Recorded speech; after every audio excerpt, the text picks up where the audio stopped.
Hello दोस्तों, कैसे हैं आप सभी। आप सभी का स्वागत है हमारे YouTube channel point of learning में।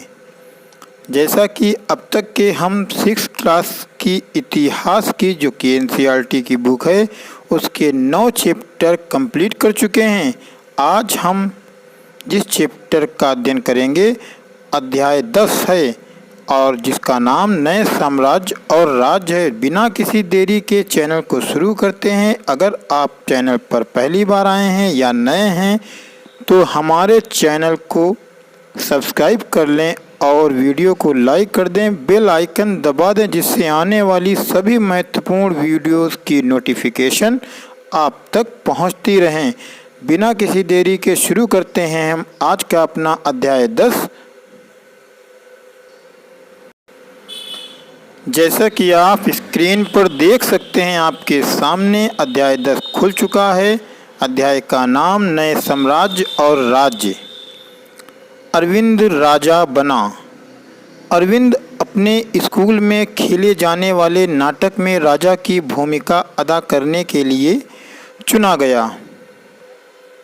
उसने सोचा था कि वह शाही वेशभूषा में मूंछों पर ताव देते हुए रुपहले कागज में लिपटी तलवार को शान से पकड़कर चहलकदमी करेगा। जरा सोचो उसे कितनी हैरानी हुई जब उसे बताया गया कि उसे बैठकर वीणा भी बजानी होगी और कविता पाठ भी करना होगा।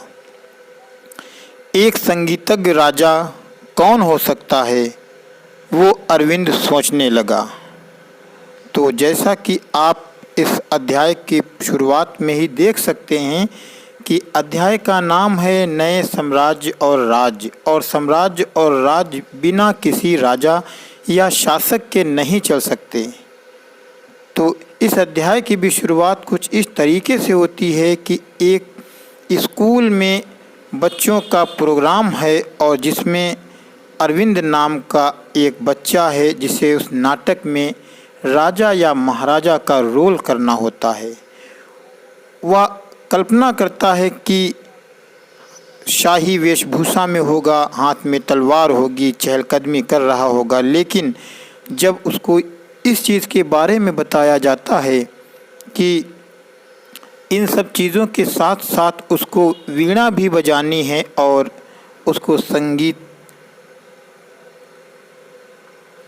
भी करना है, कविता भी पढ़नी है, तो इन सब बातों को लेकर के उसके मन में कई सारे सवाल उठते हैं कि क्या कोई राजा ऐसा भी हो सकता है जो वीणा भी बजाता हो, संगीतज्ञ भी हो और कविताएं भी लिखता हो। तो दोस्तों, हम आपको बता दें आपकी जानकारी के लिए कि इतिहास में कई ऐसे शासक, कई ऐसे राजा हुए हैं जो संगीतज्ञ भी थे और कविताएं तो कई राजा और शासकों द्वारा लिखी गईं जो कि उनकी अपनी एक पसंद थी। आगे बढ़ते हैं बिना किसी देरी के। अब हम इस वीडियो को शुरू करते हैं और इस पाठ में देखते हैं कि किस तरीके से नए राज्यों और साम्राज्य के बारे में हमें जानकारियां दी गई हैं। जैसा कि आप ब्लू रंग की हेडिंग देख सकते हैं, क्या बताती हैं प्रशस्तियाँ। तो प्रशस्ति एक प्राचीन कालीन इतिहास को जानने का स्रोत है। प्रशस्तियों से हमें प्राचीन कालीन शासकों की शासनकाल की जानकारियाँ मिलती हैं। जिस तरीके से अभिलेख हैं उसी तरीके से प्रशस्ति पत्र हैं। दरअसल अरविंद गुप्त वंश के प्रसिद्ध राजा समुद्रगुप्त की भूमिका अदा करने जा रहा था। समुद्रगुप्त के बारे में हमें इलाहाबाद में अशोक स्तंभ पर खुदे एक लंबे अभिलेख से पता चलता है। इसकी रचना समुद्रगुप्त के दरबार में कवि व मंत्री रहे हरिसेन द्वारा एक काव्य के रूप में की गई थी। तो जैसा कि अब हम देखते हैं कि जो अरविंद अपने स्कूल में नाटक में राजा की भूमिका अदा कर रहा था, तो वह किस नाटक की भूमिका अदा कर रहा था। तो वह जिस नाटक की भूमिका अदा करने वाला था, उसमें उसे समुद्रगुप्त की भूमिका अदा करनी थी, जो कि प्राचीन कालीन एक शासक था। गुप्त साम्राज्य का शासक समुद्रकालीन समुद्रगुप्त था। समुद्रगुप्त के बारे में जो हमको जानकारियाँ मिलती हैं वो हमको अशोक स्तंभ पर खुदे अभिलेख से पता चलता है, जो कि इलाहाबाद में, यानी जो इलाहाबाद में अशोक का स्तंभ पाया गया है, उससे हमको समुद्रगुप्त की बारे में इतिहास की बहुत सी महत्वपूर्ण जानकारियाँ प्राप्त होती हैं। इसकी रचना समुद्रगुप्त के दरबार में कवि व मंत्री रहे हरिसेन द्वारा एक काव्य के रूप में की गई थी। यानी जो ये प्रशस्ति पाई गई है, अभिलेख पाया गया है, इसकी जो रचना की गई थी वो समुद्रगुप्त का एक दरबारी कवि था जिनका नाम था हरिसेन। उन्होंने एक काव्य के रूप में इसकी रचना की थी। आगे देखते हैं कि यह एक विशेष किस्म का अभिलेख है। प्रशस्ति जो है यह एक विशेष किस्म का अभिलेख है जिसे प्रशस्ति कहते हैं। यह एक संस्कृत शब्द है जिसका अर्थ प्रशंसा होता है। प्रशस्तियाँ लिखने का प्रचलन पहले भी था, जैसे हमने अध्याय 9 में गौतमी पुत्र श्री शतकर्णी की प्रशस्ति के बारे में पढ़ा है, परंतु गुप्त काल में इनका महत्व और अधिक बढ़ गया था। तो यहाँ पे प्रशस्ति के माना भी बताए गए हैं कि प्रशस्ति क्या होती। तो प्रशस्ति एक जो है संस्कृत का शब्द है और जिसका अर्थ होता है प्रशंसा करना।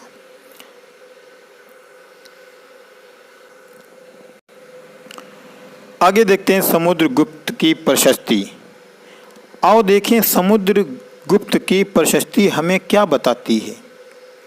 कवि ने इसमें राजा की एक योद्धा, युद्धों को जीतने वाले राजा, विद्वान तथा एक उत्कृष्ट कवि के रूप में भरपूर प्रशंसा की है। यानी जो कवि हरिसेन हैं, उन्होंने जो इस अभिलेख में एक काव्य के रूप में रचना की है समुद्रगुप्त की, तो उन्होंने क्या क्या बताया है कि समुद्रगुप्त जो एक राजा था वह एक महान योद्धा था, युद्धों को जीतने वाला राजा था, और इसके साथ साथ वो एक विद्वान भी था और एक उच्च कोटि का कवि भी था। इन सभी तरीकों से हरिसेन द्वारा समुद्रगुप्त की प्रशंसा की गई है इस प्रशस्ति में। यहाँ तक कि उसे ईश्वर के बराबर बताया गया। प्रशस्ति में लंबे लंबे वाक्य दिए गए हैं, यहाँ वैसे ही एक वाक्य का अंश दिया गया है। यानी नीचे अब हम देखेंगे, आगे बढ़ेंगे, उस प्रशस्ति का एक वाक्य का अंश दिया गया है।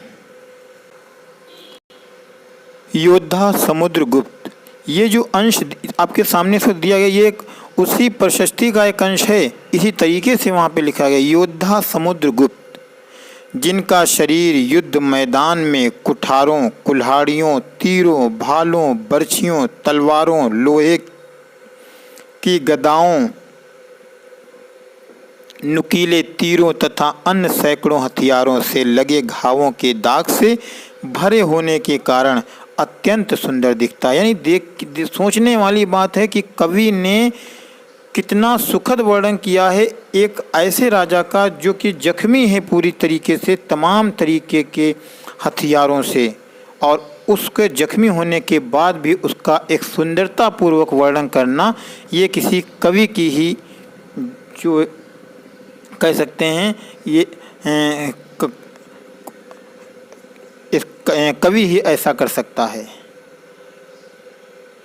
कितना सुंदर वर्णन किया जा रहा है कि जिनका शरीर युद्ध के मैदान में, यानी समुद्रगुप्त का शरीर युद्ध के मैदान में, कुल्हाड़ी हैं, तीर हैं, बर्छी हैं, तलवार हैं, लोहे की गदा हैं और नुकीले तीर हैं, इन तमाम सैकड़ों हथियारों से लगे घावों के दाग से भरे होने के कारण अत्यंत सुंदर दिख रहा है। यानी जब युद्ध होता है तो युद्ध में जख्म भी होते हैं, घाव भी होते हैं, और जब घाव भर जाते हैं तो घाव तो भर जाते हैं लेकिन उनके दाग नहीं जाते।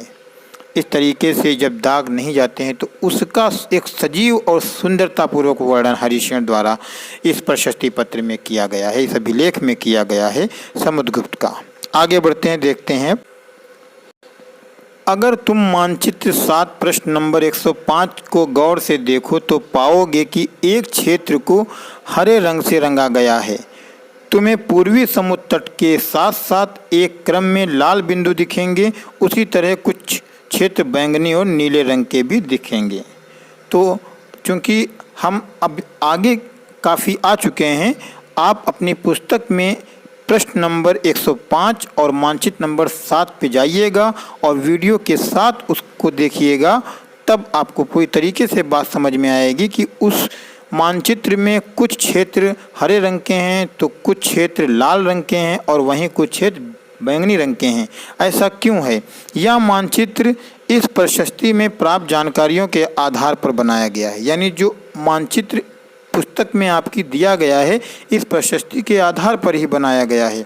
हरिसेन 4 विभिन्न प्रकार के राजाओं और उनके प्रति समुद्रगुप्त की नीतियों का वर्णन करते हैं इस प्रशस्ति में, यानी उन्होंने 4 अलग अलग राजाओं और उनके प्रति समुद्रगुप्त की जो नीतियाँ थी उनका वर्णन करते हैं। आगे हम देखते हैं, इससे पहले हम अपने बाईं ओर देखते हैं। बाईं ओर आप देख सकते हैं यहाँ के ऊपर 2 सिक्के दिए गए हैं, प्राचीन कालीन कह सकते हैं, बल्कि समुद्रगुप्त कालीन कह सकते हैं, समुद्रगुप्त के शासनकाल के सिक्के हैं। और इन सिक्कों के ऊपर एक राजा वीणा बजाते हुए नज़र आ रहा है, और ये जो राजा है, शासक है वीणा बजाते हुए, यही समुद्रगुप्त है, क्योंकि समुद्रगुप्त के वीणा बजाते हुए सिक्के जारी हुए थे। समुद्रगुप्त ने अपने शासनकाल में सिक्के जारी किए थे।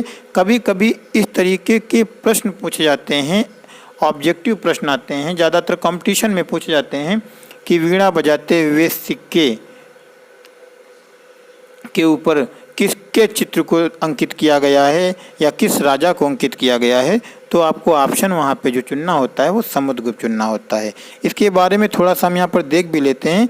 वीणा बजाने वाला राजा, समुद्रगुप्त के कुछ अन्य गुणों को सिक्कों पर दिखाया गया, जैसे इस सिक्के में उन्हें वीणा बजाते हुए दिखाया गया है। अब हम फिर बात करते हैं अपने वहीं से जहाँ से हमने अपना चैप्टर छोड़ा है।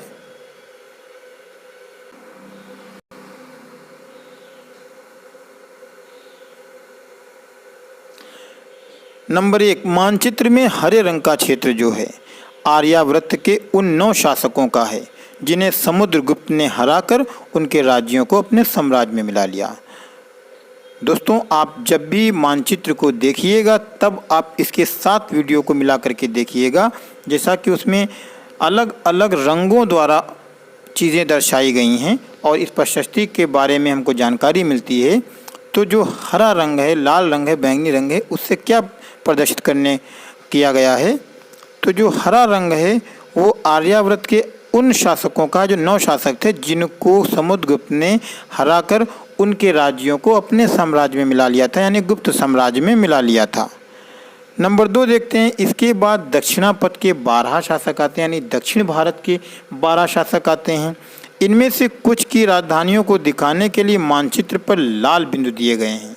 जो लाल बिंदु लगाए गए हैं वो दक्षिणापथ के राजाओं के, शासकों की राजधानियों की जो है पहचान कराते हैं। इन सब ने हार जाने पर समुद्रगुप्त के सामने समर्पण कर दिया था, यानी अपना समर्पण कर दिया, अपने आप को समुद्रगुप्त के सामने सरेंडर किया उन्होंने।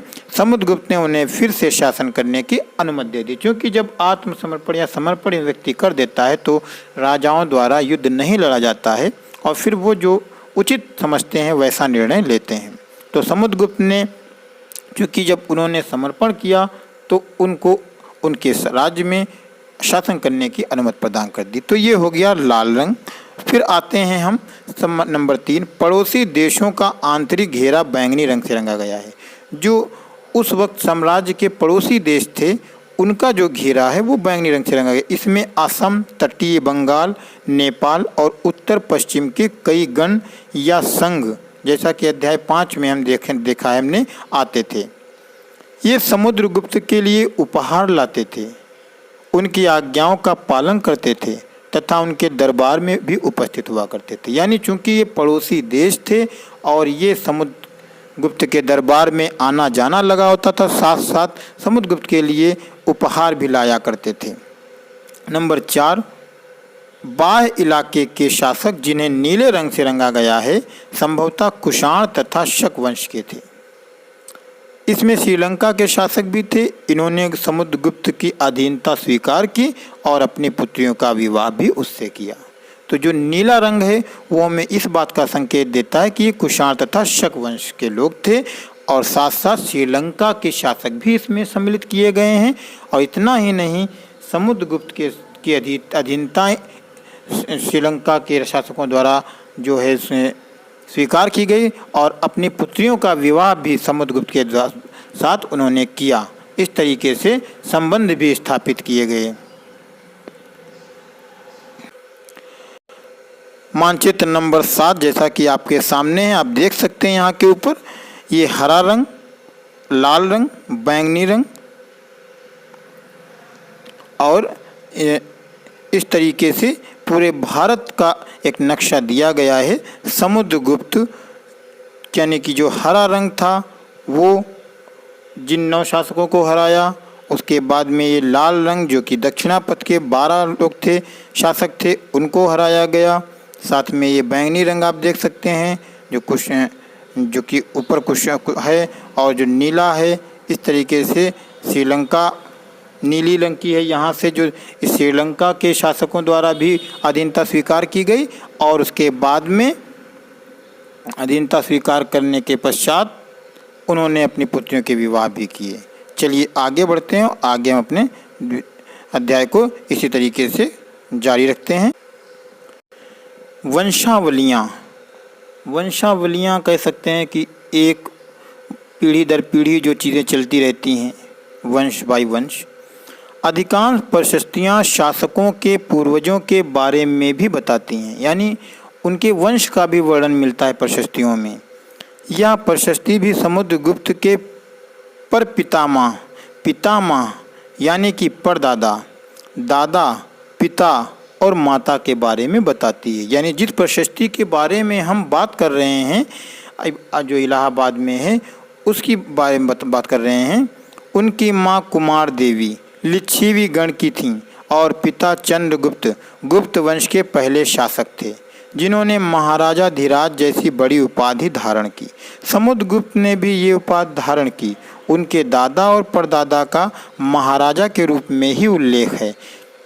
इससे ये आभास मिलता है कि धीरे धीरे इस वंश का महत्व बढ़ता गया। तो प्रशस्तियों से हमें प्राचीन कालीन इतिहास की बहुत महत्वपूर्ण जानकारियाँ प्राप्त होती हैं, जैसा कि यहाँ पर भी बताया गया कि वंशावलियों के बारे में भी हमको जानकारी मिलती है। अधिकांश प्रशस्तियों से हमें शासकों के कई वंशों की जानकारी मिल जाती हैं, जैसा कि इसमें भी पता चलता है कि समुद्रगुप्त के पितामह परदादा, जिनको कहते हैं दादा, पिता, माता, सबके बारे में पता चलता है। यहीं से हमें पता चलता है कि उनकी जो माता थी उनका नाम क्या था, कुमार देवी था। लिच्छवीगण की वो राजकुमारी थीं। चंद्रगुप्त जो थे उनके पिता थे, जो गुप्त वंश के पहले शासक थे। साथ साथ चंद्रगुप्त ने महाराजा धीराज की उपाधि धारण की और समुद्रगुप्त ने भी महाराजा धीराज की उपाधि धारण की। इसके अतिरिक्त देखा जाए तो इनके जो दादा परदादा थे वो सब महाराजा के रूप में जाने जाते थे और धीरे धीरे इस गुप्त वंश का जो था महत्व काफ़ी बढ़ता गया। विक्रम संवत 58 ईसा पूर्व में प्रारंभ होने वाले विक्रम संवत को परंपरागत रूप से गुप्त राजा चंद्रगुप्त द्वितीय के नाम से जोड़ा जाता है और ऐसा कहा जाता है कि उन्होंने शकों पर विजय के प्रतीक के रूप में इस संवत की स्थापना की तथा विक्रमादित्य की उपाधि धारण की। तो जो विक्रम संवत प्रारंभ होता है वह 58 ईसा पूर्व में प्रारंभ होता है, यानी ईसा से 58 साल पहले विक्रम संवत की शुरुआत होती है और यह गुप्त वंश के शासक चंद्रगुप्त विक्रमादित्य या चंद्रगुप्त द्वितीय के द्वारा शुरू किया जाता है। और ऐसा क्यों होता है या इस संवत की स्थापना किस कारण से की जाती है, तो चंद्रगुप्त द्वितीय ने शकों के ऊपर विजय प्राप्त की थी और इसी उपलक्ष्य में उन्होंने विक्रम संवत की स्थापना की और साथ ही साथ विक्रमादित्य की उपाधि भी धारण की थी। समुद्रगुप्त के बारे में हमें उनके बाद के शासकों जैसे उनके बेटे चंद्रगुप्त की वंशावली, पूर्वजों की सूची से भी जानकारी मिलती है। उनके बारे में अभिलेखों तथा सिक्कों से पता चलता है उन्होंने पश्चिम भारत में सैन्य अभियान में अंतिम शासक को परास्त किया। बाद में ऐसा विश्वास किया जाने लगा कि उनका दरबार विद्वानों से भरा था। इनमें से कुछ के बारे में जानकारियां अध्याय 11 में हमें मिलेंगी, यानी कुछ जानकारियां समुद्रगुप्त के अध्याय दरबार की जो है वो हम अध्याय 11 में देखेंगे।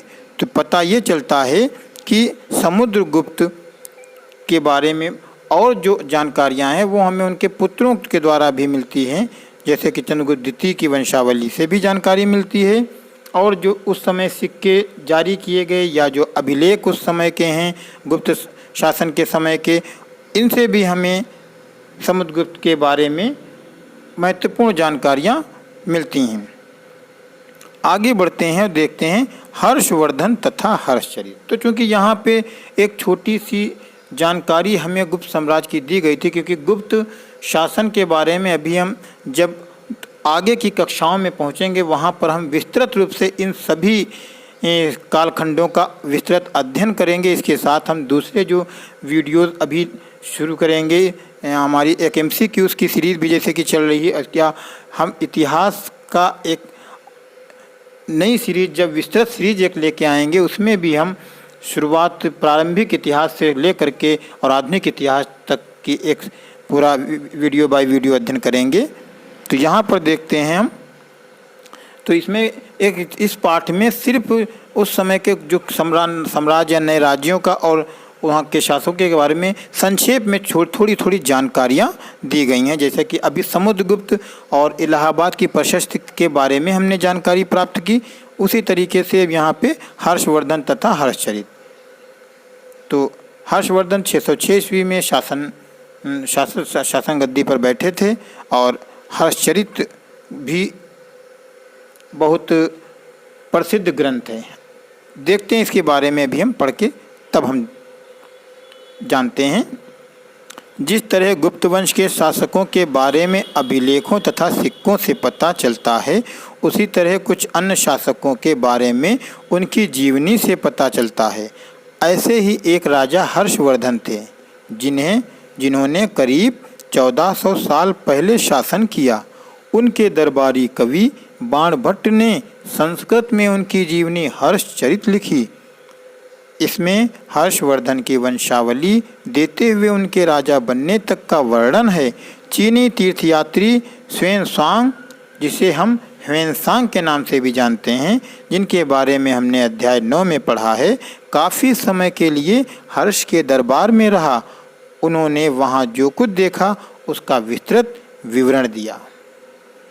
तो आपको क्या समझ में आया? एक अंतर जो इन दोनों साम्राज्य या शासन कालों में, कि समुद्रगुप्त यानी गुप्त शासन की जो जानकारी हमको मिलती है, तो ज़्यादातर जानकारी हमें अभिलेखों और सिक्कों से प्राप्त होती हैं।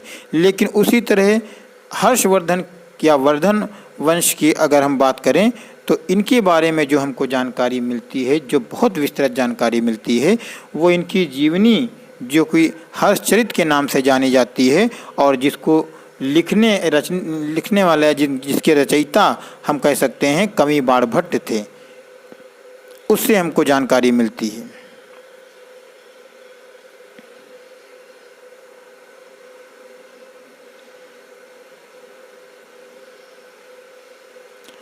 तो अगर अब हम ध्यान से देखें तो यहाँ पे हमारे कुछ ऐसे प्रश्न हैं जो कंपटीशन में भी पूछे जाते हैं। जैसे कि हर्षचरित के रचयिता कौन है? बाणभट्ट है। हर्षचरित किससे संबंधित है? हर्षवर्धन की जीवनी से संबंधित है। हर्षचरित किस भाषा में लिखी गई है? संस्कृत भाषा में लिखी गई है। तो ये बहुत से महत्वपूर्ण सवाल हैं जो हमें हमारे इम्तिहान में या हमारी प्रतियोगी परीक्षाओं में हमारी काफ़ी सहायता करते हैं। साथ साथ हर्षवर्धन के शासनकाल में कौन चीनी यात्री उनके दरबार में आया? तो ह्वेनसांग आया। इस तरीके के महत्वपूर्ण प्रश्न है जो कि इम्तिहान में पूछे जाते हैं। हर्ष अपने पिता के सबसे बड़े बेटे नहीं थे, पर अपने पिता और बड़े भाई की मृत्यु हो जाने पर थानेश्वर के राजा बने। उनके बहनोई कन्नौज के शासक थे। जब बंगाल के शासक ने उन्हें मार डाला तो हर्ष ने कन्नौज को अपने अधीन कर लिया और बंगाल पर आक्रमण कर दिया। तो दोस्तों पता इसलिए चलता है कि जो हर्षवर्धन थे उनके एक बड़े भाई भी थे और उनके पिता और भाई की मृत्यु के बाद वह शासक बने या राजा बने। थानेश्वर से यह अपना शासन, इनकी राजधानी थानेश्वर थी, लेकिन इनके बहनोई जो कि कन्नौज के राजा थे उनकी मृत्यु हो जाने पर इन्होंने अपनी राजधानी जो थी थानेश्वर से कन्नौज में परिवर्तित कर दी थी। मगध तथा संभवतः बंगाल को भी जीतकर उन्हें पूर्व में जितनी सफलता मिली थी उतनी सफलता अन्य जगहों पर नहीं मिली। जब उन्होंने नर्मदा नदी को पार कर दक्कन की ओर आगे बढ़ने की कोशिश की तब चालुक्य नरेश पुलकेशिन द्वितीय ने उन्हें रोक दिया था। और जब इन्होंने पूर्व की दिशाओं में अपना साम्राज्य स्थापित कर लिया तब दक्कन की ओर बढ़ने का इरादा किया, दक्षिण भारत की तरफ। और जब नर्मदा नदी पार करने की कोशिश की तब उस वक्त के चालुक्य नरेश पुलकेशिन द्वितीय ने इनको रोक दिया था और आगे बढ़ने नहीं दिया था।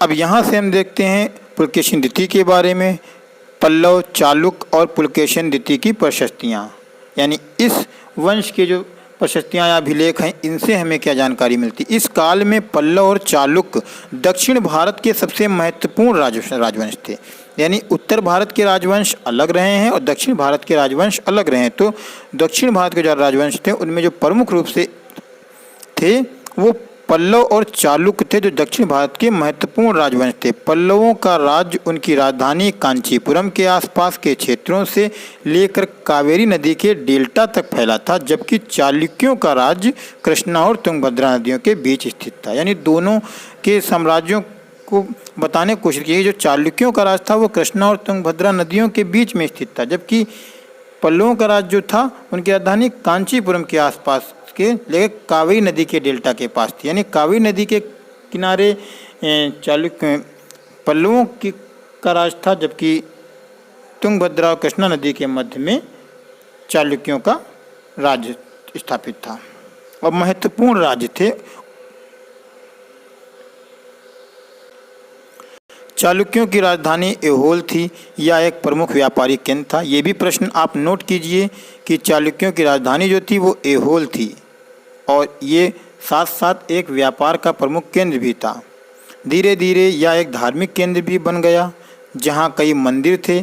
पल्लव और चालुक्य एक दूसरे की सीमाओं का अतिक्रमण करते थे, यानी इनकी आपस में कभी नहीं बनती थी। आपस में एक दूसरे से इनका विवाद हमेशा होता ही रहता था सीमाओं को लेकर के। मुख्य रूप से राजधानियों को निशाना बनाया जाता था जो समृद्ध शहर थे, और होता ये था कि यह प्रमुख रूप से एक दूसरे की राजधानी के ऊपर आक्रमण करते थे, क्योंकि राजधानियाँ उस वक्त समृद्ध और शक्तिशाली थीं। पुलकेशिन द्वितीय सबसे प्रसिद्ध चालुक्य राजा थे, यानी चालुक्य वंश का जो प्रसिद्ध या योग्य शासकों में पुलकेशिन द्वितीय की गिनती की जाती है। पुलकेशिन द्वितीय चालुक्य वंश का प्रसिद्ध राजा था। उनके बारे में हमें उनके दरबारी कवि रवि कीर्ति द्वारा रचित प्रशस्ति से पता चलता है। इसमें उनके पूर्वजों, खासतौर पर पिछली 4 पीढ़ियों के बारे में बताया गया है। पुलकेशिन द्वितीय को अपने चाचा से ये राज्य मिला था। तो जैसा कि अभी हमने ऊपर भी पढ़ा कि प्रशस्तियों और अभिलेखों से हमें सिर्फ किसी एक राजा के बारे में नहीं बल्कि उस राजा की वंशावलियों के बारे में भी पता चल जाता है, क्योंकि उसकी पूरी वंश के बारे में पिछली 1, 2, 3, 4 पीढ़ियों का वर्णन हमको इन प्रशस्तियों से मिल जाता है। रवि कीर्ति के अनुसार उन्होंने पूर्व तथा पश्चिम दोनों समुद्र तटीय इलाकों में अपने अभियान चलाए। इसके अतिरिक्त उन्होंने हर्ष को भी आगे बढ़ने से रोका। हर्ष का अर्थ आनंद होता है। कवि का कहना है कि इस पराजय के बाद हर्ष अब हर्ष नहीं रहा। पुलकेशिन द्वितीय ने पल्लव राजा के ऊपर भी आक्रमण किया, जिसे कांचीपुरम की दीवार के पीछे शरण लेनी पड़ी। तो क्योंकि जो दरबारी कवि होते हैं वह अपने राजा की प्रशंसा के अनुसार ही प्रशंसा करते हुए ही कविताएं करते हैं।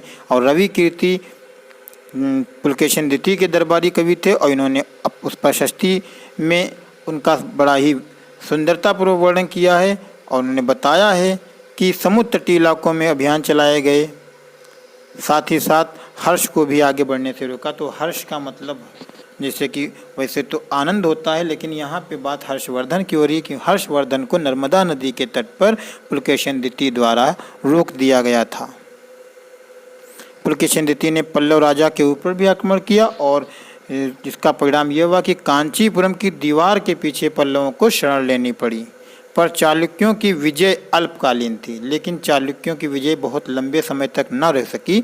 लड़ाई में दोनों वंश दुर्बल होते गए, क्योंकि हमेशा इनके बीच में विवाद होता रहता था, हमेशा एक दूसरे के ऊपर ये आक्रमण करते रहते थे, जिसका परिणाम यह हुआ कि यह दोनों ही राज शक्ति से दुर्बल हो गए, कमजोर हो गए।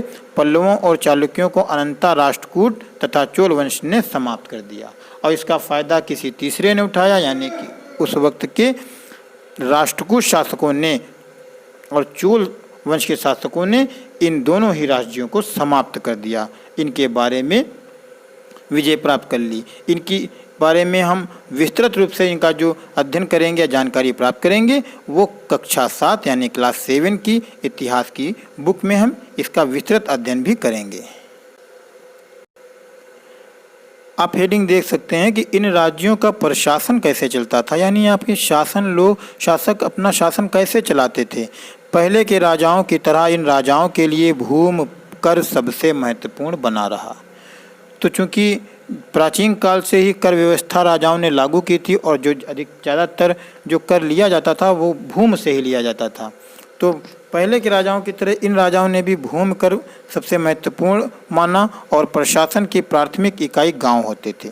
यानी शुरुआत जो होती थी राजा के राज्य की वह गांव से ही होती थी। प्रशासन की जो पहली इकाई थी वो ग्राम थे, लेकिन धीरे धीरे कई नए बदलाव आए। राजाओं ने आर्थिक, सामाजिक, राजनीतिक और सैनिक शक्ति रखने वाले लोगों का समर्थन जुटाने के लिए कई कदम उठाए। यानी कि अब राजाओं को आर्थिक रूप से भी मजबूत होना था, सामाजिक रूप से भी समाज को भी मजबूत करना चाहते, राजनीतिक और सैनिक शक्ति से भी अपने आप को मजबूत करने के लिए उन्होंने समर्थन जुटाया और इसके लिए कई कदम उठाए। उदाहरण के तौर पर हम देखते हैं कुछ बिंदु।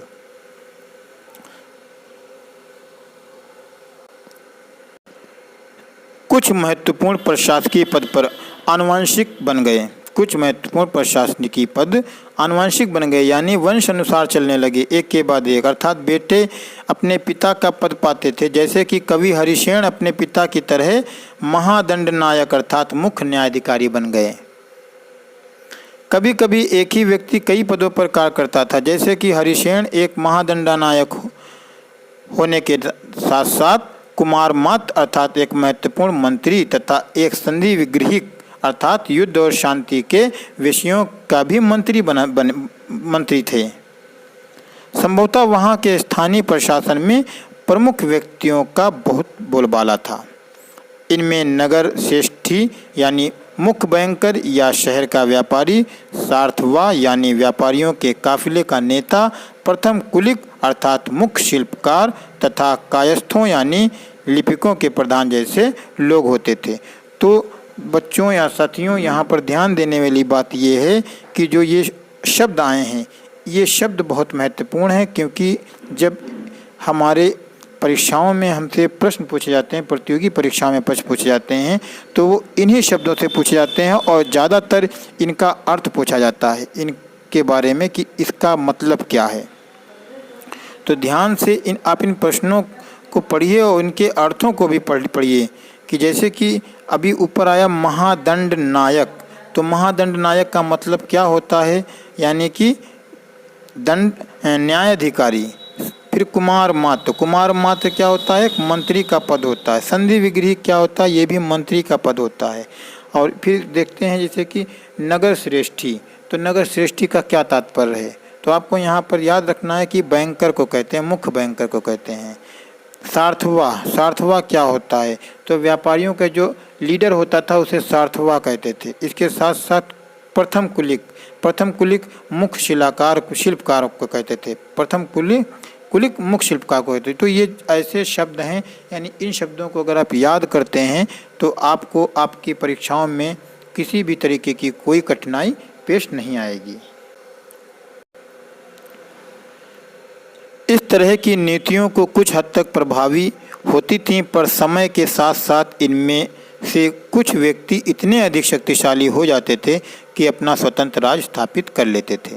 क्योंकि ये जो नीतियाँ बनाई जाती थी राज्य को मजबूत करने के लिए बनाई जाती थी, राज्य के उत्थान के लिए बनाई जाती थी, लेकिन कभी कभी ऐसा भी हो जाता था कि कुछ व्यक्ति जो बड़े बड़े पदों पर आसीन होते थे वह अपने आप को इतना अधिक शक्तिशाली कर लेते थे कि वह अपना स्वतंत्र राज स्थापित कर लिया करते थे, जिससे राज्य में नया विवाद उत्पन्न हो जाता था।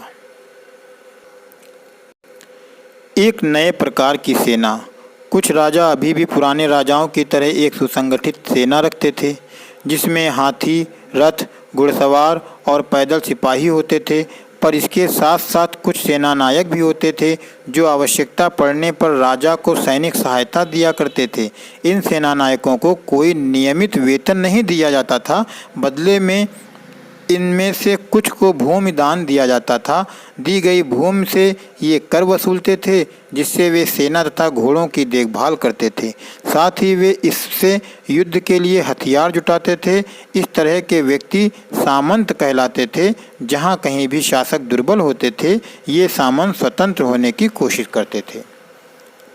तो ये सेना की व्यवस्था के बारे में बताया गया है कि ज़्यादातर राजा जो थे वो अपनी सेना को सुसंगठित रखते थे, यानी सुसंगठित सेना रखते थे, जिसमें चूँकि हाथी, घोड़े, पैदल, रथ ये सभी शामिल होते थे। लेकिन आकस्मिक कार्य के लिए, यानी कि अचानक युद्ध में आवश्यकता पड़ने के ऊपर जो राजा महाराजा थे वो कुछ अलग सेना नायक भी रखते थे, और इन सेना नायकों को वेतन के रूप में नहीं रखा जाता था, बल्कि इनको भूमि दी जाती थी और उस भूमि से या कर लेते थे और इन करों से वह उस सेना की व्यवस्था करते। यानी कुल मिलाकर के पूरी की पूरी व्यवस्था सेना नायकों की होती थी। लेकिन सेना नायकों की व्यवस्था करने के लिए इस व्यवस्था को भी बनाया गया था कि उनको इसके बदले भूमि दे दी जाती थी, और उस भूमि से जो कर आता था, टैक्स आता था, उससे वह उस सेना का रखरखाव भी करते थे और अपना भी रखरखाव उससे भी करते थे। और नतीजा ये होता था कि ये चूँकि इस तरीके के लोगों को फिर सामंत कहा जाता था, और सामंती प्रथा भी हम आगे पढ़ेंगे। और कभी कभी ऐसा हो जाता था जब राजा या शासक कमज़ोर हो जाते थे या उनकी शासन व्यवस्था कमज़ोर हो जाती थी और सामंत अपने आप को मजबूत, चूँकि सेना से किसी भी चीज़ पर विजय पाई जा सकती है, और चूँकि ये सेना नायक होते थे, अपनी अपनी टुकड़ियाँ रखते थे, तो अगर कभी ऐसा होता था कि शासक कमज़ोर होता है तो या उस शासक के विरुद्ध स्वतंत्र राज्य की घोषणा भी कर देते थे, अपने आप को स्वतंत्र राजा बना देते थे। दक्षिण के राज्यों में सभाएं। पल्लवों के अभिलेखों में कई स्थानीय सभाओं की चर्चा है। इनमें से एक था ब्राह्मण भूस्वामियों का संगठन, जिसे सभा कहते थे। ये सभाएं उपसमितियों के जरिए सिंचाई, खेतीबाड़ी से जुड़े विभिन्न काम, सड़क निर्माण, स्थानीय मंदिरों की देखरेख आदि का काम करती थीं। जिन इलाकों के भूस्वामी ब्राह्मण नहीं थे, वहां उर नामक ग्राम सभा के होने की बात कही गई है। नगरम व्यापारियों के एक संगठन का नाम था। संभवतः इन सभाओं पर धनी तथा शक्तिशाली भूस्वामियों और व्यापारियों का नियंत्रण था। इनमें से बहुत सी स्थानीय सभाएं शताब्दियों तक काम करती रहीं। तो जो पल्लव थे, इनके अभिलेखों में उस समय की स्थानीय सभाओं की चर्चा का वर्णन हमें मिलता है। पल्लवों के अभिलेखों से हमें स्थानीय सभाओं के बारे में जानकारी मिलती है, और इनमें ब्राह्मण भूस्वामियों का एक संगठन था, यानी एक ऐसा संगठन था जो ब्राह्मणों का संगठन था, जिसको सभा कहते थे। सभाएं उपसमितियों के जरिए क्या क्या काम करती थी, यानी जो सभाएं और उपसमितियाँ, उनकी कुछ उपसमितियाँ थीं, ये सिंचाई, खेती बाड़ी से और सड़क परिवहन, सड़क निर्माण या मंदिरों की देखरेख, यानी इस तरीके के कामों को जिम्मेदारी इन समितियों या सभाओं की थी। जिन इलाकों में ब्राह्मण भूस्वामी नहीं होते थे, वहाँ उर नामक ग्राम सभा के होने की बात बताई गई। यानी अगर कभी ऐसा प्रश्न पूछा जाए कि उर नामक ग्राम सभा की खास विशेषता क्या थी, तो वहाँ इसका मतलब था कि वहाँ पे का जो स्वामी है ब्राह्मण भूस्वामी नहीं है, यानी या फिर ब्राह्मण भूस्वामी जहाँ पर नहीं होते थे उस ग्राम को क्या कहते थे, उर्क कहते थे। नगरम क्या था, नगरम व्यापारियों का एक संगठन होता था, यानी व्यापारी जब अपना संगठन बनाते थे तो उसे नगरम कहा जाता था। तो इस तरीके के भी प्रश्न पूछे जा सकते हैं या पूछे जाते हैं कि नगरम का अर्थ क्या है। और दूसरी चीज़ ये जो सबसे महत्वपूर्ण है कि जो इस सभाओं समिति होती थी, इनके ऊपर जो धनी और शक्तिशाली वर्ग होता था, धनी वर्ग होता था, वो इनके ऊपर और इनके ऊपर अपना नियंत्रण रखता था। धनी तथा शक्तिशाली जो थे भूस्वामियों और व्यापारियों का नियंत्रण होता था। इन सब चीज़ों के ऊपर, सभाओं के ऊपर इन्हीं का कंट्रोल होता था। और बहुत सी स्थानीय सभाएं शताब्दियों तक काम भी करती रहीं। उस जमाने में आम लोग, अब ये चूँकि साधारण और विशेष लोग तो हर ज़माने में हुए हैं, चाहे प्राचीन काल हो चाहे आधुनिक काल हो, यानी जब से धरती का वजूद बना हुआ और जब से जो धरती बनी और धरती पर मानव जीवन अस्तित्व में आया, आम और ख़ास लोग तभी से चले आ रहे हैं। उस जमाने में आम लोग, जनसाधारण के जीवन की थोड़ी बहुत झलक हमें नाटकों तथा कुछ अन्य स्रोतों से मिलती है। चलो इसके कुछ उदाहरण देखते हैं। कालिदास अपने नाटकों में राज दरबार के जीवन के चित्रण के लिए प्रसिद्ध हैं। यानी कालिदास के जो नाटक हैं वो बहुत ही विचित्र नाटक हैं। उन्होंने बड़ा सजीव वर्णन अपने नाटकों में किया है अपने राज दरबार का। तो कालिदास अपने नाटकों में राज दरबार के जीवन के चित्रण के लिए प्रसिद्ध हैं। इन नाटकों में एक रोचक बात यह है कि राजा और अधिकांश ब्राह्मणों को संस्कृत बोलते हुए दिखाया गया है। तो जो सबसे विशेष बात ध्यान देने वाली है कि उस समय जब कालिदास के समय में, यानी जब मौर्य शासन था, उस समय राजा और उसके दरबारी आपस में जो बातचीत करते थे वो संस्कृत भाषा का प्रयोग करते थे, संस्कृत में बात करते थे, जबकि अन्य लोग तथा महिलाएं प्राकृत बोलते हुए दिखाए गए हैं। यानी कि साधारण जो जनता थी वो लोग प्राकृत भाषा का प्रयोग करते थे। उनका सबसे प्रसिद्ध नाटक अभिज्ञान शाकुंतलम दुष्यंत नामक एक राजा और शकुंतला नाम की एक युवती की प्रेम कहानी है। तो यह बहुत ही प्रसिद्ध नाटक है अभिज्ञान शाकुंतलम। इसका कई अन्य भाषाओं में भी अनुवाद किया गया है। कालिदास की बहुत ही प्रसिद्ध कृति है अभिज्ञान शाकुंतलम। और अभिज्ञान शाकुंतलम में दुष्यंत और शकुंतला की कहानी का वर्णन है। तो राजा दुष्यंत और शकुंतला की कहानी आप जानते हैं। इनके बारे में इस नाटक में एक गरीब मछुआरे के साथ राज कर्मचारियों के दुर्व्यवहार की बात कही गई है। यानी एक अंश, क्योंकि नाटक में अंश बाय अंश जुड़ते हैं, कई टुकड़े जब जुड़ते हैं कहानियाँ जुड़ती चली जाती हैं। तो उसी में एक गरीब मछुआरे का भी वर्णन किया गया है जो राज कर्मचारियों से उसके दुर्व्यवहार की बात कही। यानी राज कर्मचारी उस मछुआरे के साथ काफ़ी बुरा व्यवहार करते हैं। अब जो ये राज कर्मचारी इस नाटक में, जैसा कि बताया गया अभिज्ञान शाकुंतलम में, उस एक गरीब मछुआरे के साथ किस तरीके से बुरा बर्ताव कर रहे हैं, यहाँ पर हम उसका एक अंश देखते हैं। एक मछुआरे को एक अंगूठी मिली। एक मछुआरे को एक कीमती अंगूठी मिली। यह अंगूठी राजा ने शकुंतला को भेंट की थी, पर दुर्घटनावश उसे एक मछली निगल गई। जब मछुआरा इस अंगूठी को लेकर राजमहल पहुंचा तो द्वारपाल ने उस पर चोरी का आरोप लगाया और मुख्य पुलिस अधिकारी भी बहुत बुरी तरह से पेश आया। राजा उस अंगूठी को देखकर बहुत खुश हुए और उन्होंने मछुआरे को इनाम दिया। पुलिस वाला और द्वारपाल मछुआरे से इनाम का कुछ हिस्सा हड़पने के लिए उसके साथ शराब खाने चल पड़े।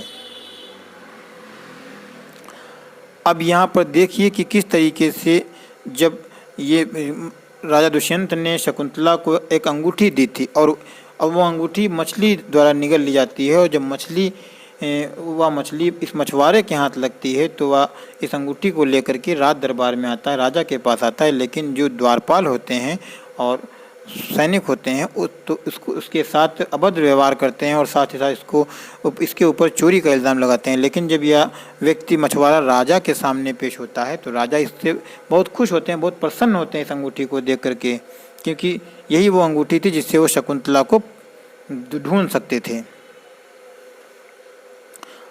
अब यहाँ पे देखिए जो रेड लाइन से लिखा कि आज अगर किसी गरीब आदमी को कुछ मिलता है और वह पुलिस में खबर करता है तो क्या उसके साथ इसी तरह का बर्ताव किया जाएगा? एक प्रसिद्ध व्यक्ति का नाम बताओ जिसने प्राकृत में उपदेश दिए और एक राजा का नाम बताओ जिसने प्राकृत में अपने अभिलेख लिखवाए।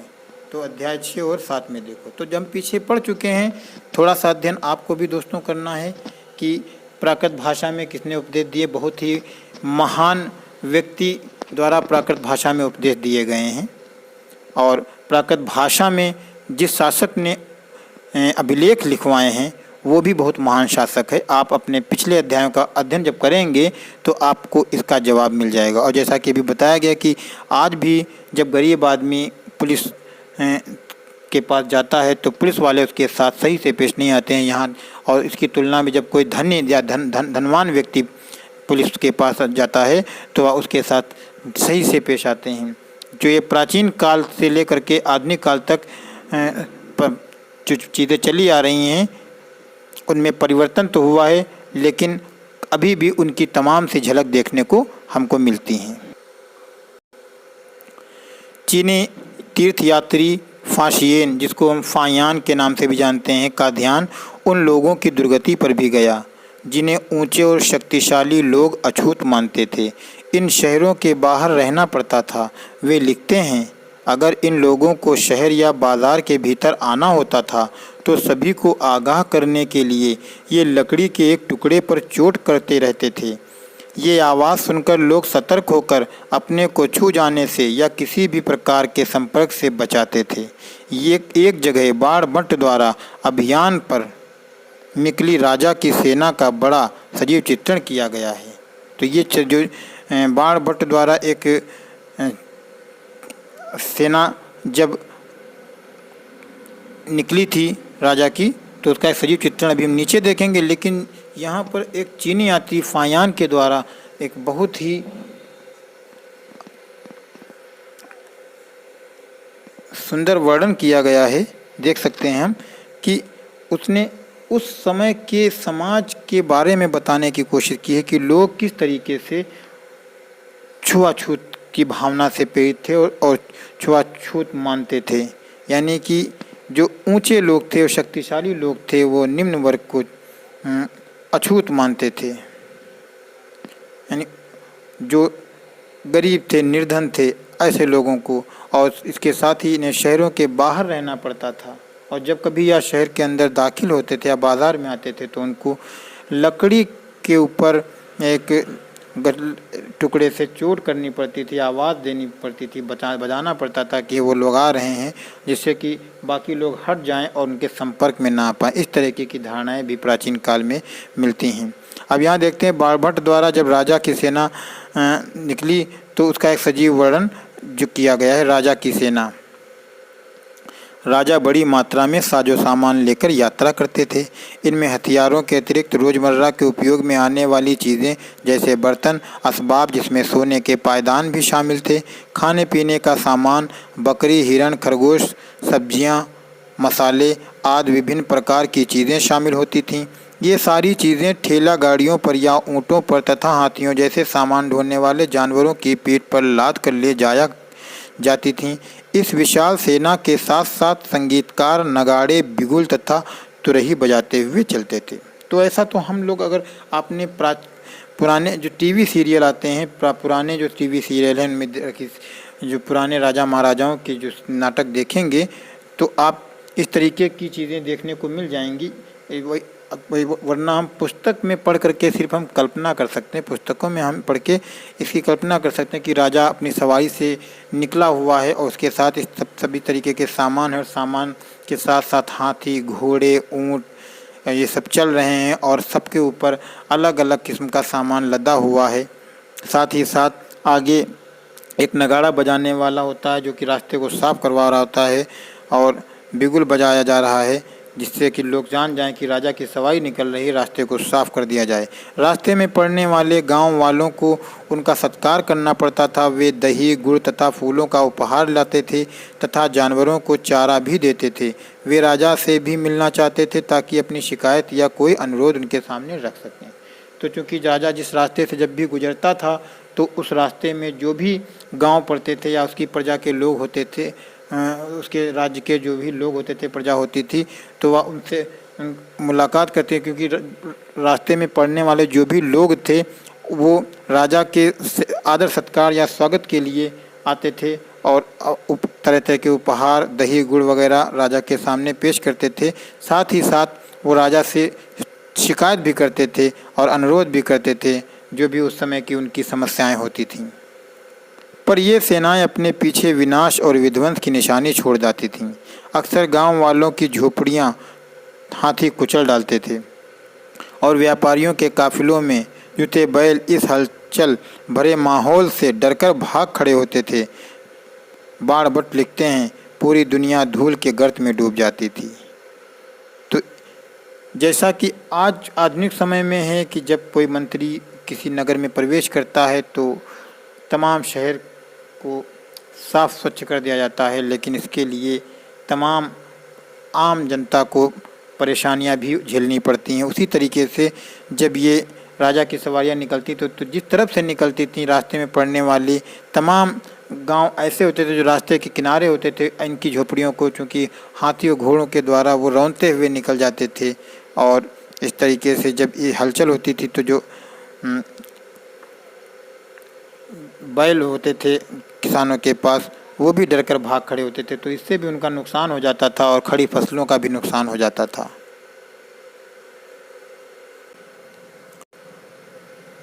दोस्तों, तो आज का हमारा चैप्टर अध्याय नंबर 10 नए साम्राज्य और राजा यहीं पर समाप्त होता है। अगले अध्याय में अध्याय नंबर 11 जो कि इसका अंतिम अध्याय है, बहुत जल्द हम आपके सामने लेकर के आएंगे। अध्याय 11 के बाद में 6 क्लास की इतिहास की बुक पूरी हो जाएगी।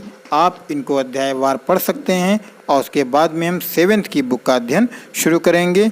तब तक के लिए आप अपनी तैयारी करते रहिए, बने रहिए हमारे साथ, देखते रहिए। पॉइंट ऑफ लर्निंग चैनल को सब्सक्राइब नहीं किया है तो सब्सक्राइब कर दें, वीडियो को लाइक करें और ज़्यादा से ज़्यादा अपने दोस्तों में शेयर करें।